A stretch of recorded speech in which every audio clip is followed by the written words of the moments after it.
آج کی اس ویڈیو میں بات کریں گے کہ جب آپ صلی اللہ علیہ وآلہ وسلم نے مکہ سے مدینہ ہجرت کے لیے سفر شروع کیا تو مشرکوں سے بچنے کے لیے آپ نے اور حضرت ابو بکر صدیق نے غار ثور میں پناہ لی تو ایک مکڑی نے غار کی انٹرنس پر جالا بنا دیا اور کبوتر نے وہاں پر انڈے دے دیے اور کیسے مشرکین آپ کو تلاش کرنے میں ناکام رہے، ان سب کے بارے میں بات کریں گے آج کی اس ویڈیو میں۔ سبسکرائب کریں اللہ کی قدرت چینل کو اور پریس کریں بیل آئیکن کو لیٹسٹ ویڈیوز سب سے پہلے دیکھنے کے لیے۔ غار ثور مکہ معظمہ کی دائیں جانب 3 میل کے فاصلے پر ثور پہاڑ میں واقع ہے۔ رسول اللہ صلی اللہ علیہ وآلہ وسلم نے مکہ معظمہ سے مدینہ منورہ ہجرت کی تو 3 دن تک یہاں قیام کیا۔ قرآن میں ہجرت کا بیان کرتے ہوئے جس غار کا ذکر کیا گیا ہے وہ یہی ہے۔ آپ صلی اللہ علیہ وآلہ وسلم کے ساتھ جناب حضرت ابو بکر صدیق بھی تھے۔ حضرت انس بن مالک رضی اللہ تعالی عنہ سے راوی ہے کہ حضرت ابو بکر صدیق رضی اللہ تعالی عنہ نے بیان فرمایا، جب ہم غار میں چھپے ہوئے تھے اور میں نے مشرکوں کے پیروں کی طرف دیکھا جو گویا ہمارے سروں پر تھے تو میں نے عرض کیا، یا رسول اللہ، اگر ان میں سے کسی ایک کی نظر اپنے پیروں کی طرف چلی گئی تو ہم کو دیکھ لے گا۔ پیارے آقا صلی اللہ علیہ وآلہ وسلم نے یہ سن کر فرمایا، ان 2 شخصوں کے بارے میں تمہارا کیا خیال ہے جن کا تیسرا ساتھی اللہ ہے؟ غار سے مراد مشہور پہاڑ جبل ثور کے بالائی حصے کی وہ غار ہے جس میں رسول اللہ صلی اللہ علیہ وآلہ وسلم نے مکہ سے مدینہ کو سفر ہجرت کے دوران 3 راتیں بسر فرمائی تھی اور حضرت ابو بکر صدیق رضی اللہ تعالی عنہ آپ کے ساتھ تھے۔ جبل ثور مکہ کے مشرقی جنوب سمت تقریباً 3.5 میل کے فاصلے پر واقع ہے۔ جب آپ صلی اللہ علیہ وآلہ وسلم کے حکم سے اپنا وطن عزیز چھوڑ کر مدینہ منورہ جانے کے لیے مکہ سے روانہ کر دیے، ان کو حکم دیا گیا کہ جس طرح بھی ممکن ہو محمد صلی اللہ علیہ وآلہ وسلم کو مکہ واپس لایا جائے۔ آپ صلی اللہ علیہ وآلہ وسلم اپنے رفیق سفر حضرت ابو بکر صدیق رضی اللہ تعالی عنہ کے ساتھ جبل ثور کے اس غار میں چھپے ہوئے تھے کہ اچانک ان بدماشوں کی ایک ٹولی اس غار کے دہانے تک پہنچ گئی۔ اس غار کا محل وقوع اس طرح کا ہے کہ اگر کوئی شخص غار کے باہری کنارے پر کھڑا ہو تو غار کے اندر موجود شخص کی نظر اس کے پیروں پر پڑتی ہے،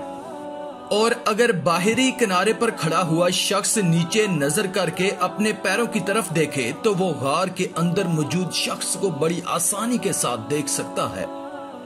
چنانچہ حضرت ابو بکر صدیق نے دیکھا کہ مشرکین مکہ کے بدماش پیارے آقا صلی اللہ علیہ وآلہ وسلم کی تلاش میں اس غار تک پہنچ گئے ہیں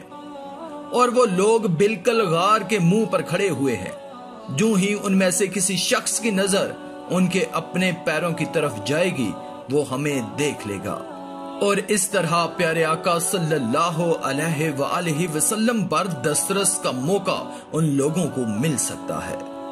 حضرت ابو بکر صدیق رضی اللہ تعالی عنہ نے اپنی اس تشویش اور گھبراہٹ کا اظہار پیارے آقا صلی اللہ علیہ وآلہ وسلم کے سامنے کیا، لیکن پیارے آقا نے بڑے یقین کے ساتھ ان کو اطمینان دلایا کہ ہم اور تم وہ 2 شخص ہیں جن کے ساتھ ایک تیسری ذات اللہ تعالی کی مدد اور نصرت بھی ہے۔ ہمارا پروردگار ہماری حفاظت فرمائے گا اور ہمیں اپنے دشمنوں کے چنگل میں پڑنے سے بچائے گا۔ اور ایسا ہی ہوا کہ اللہ تعالی نے اپنے پیارے رسول صلی اللہ علیہ وآلہ وسلم اور آپ کے پیارے ساتھی حضرت ابو بکر صدیق کی اس طرح حفاظت فرمائی کہ وہ مشرکین مکہ جو غار کے منہ پر کھڑے ہوئے اپنی تیز نگاہوں سے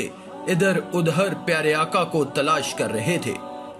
اور اس بات کا یقین رکھتے تھے کہ پیارے آقا صلی اللہ علیہ وآلہ وسلم اسی غار میں موجود ہیں،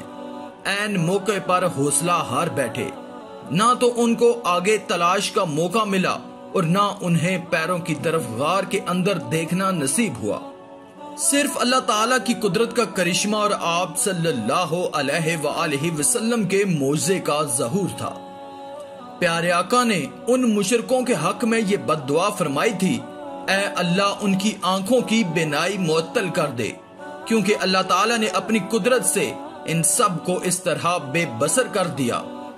کہ وہ غار کے چاروں طرف گھومتے تھے مگر اس کے اندر موجود پیارے آقا اور حضرت ابو بکر صدیق کو دیکھنے پر قادر نہیں ہوتے تھے۔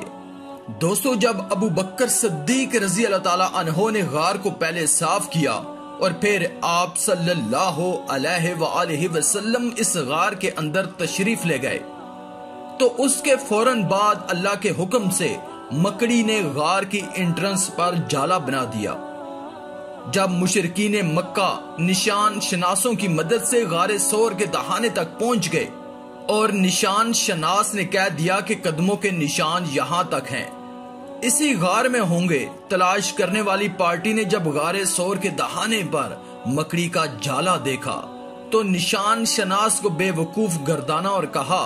اگر اس غار میں کوئی داخل ہوا ہوتا تو کیا یہ مکڑی کا جالا باقی رہ سکتا تھا؟ تو غار کی انٹرنس پر مکڑی کا جالا دے کر کہا کہ اگر کوئی اس میں جاتا تو غار کے دہانے پر مکڑی کا جالا باقی نہ رہتا۔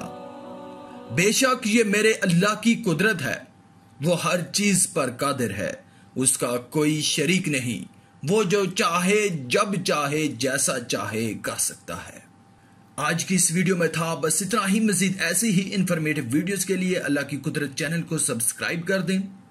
اور ساتھ میں موجود گھنٹی کو بھی دبا دیں تاکہ آنے والی تمام لیٹسٹ ویڈیوز کی اپڈیٹ آپ کو ملتی رہیں۔ شکریہ۔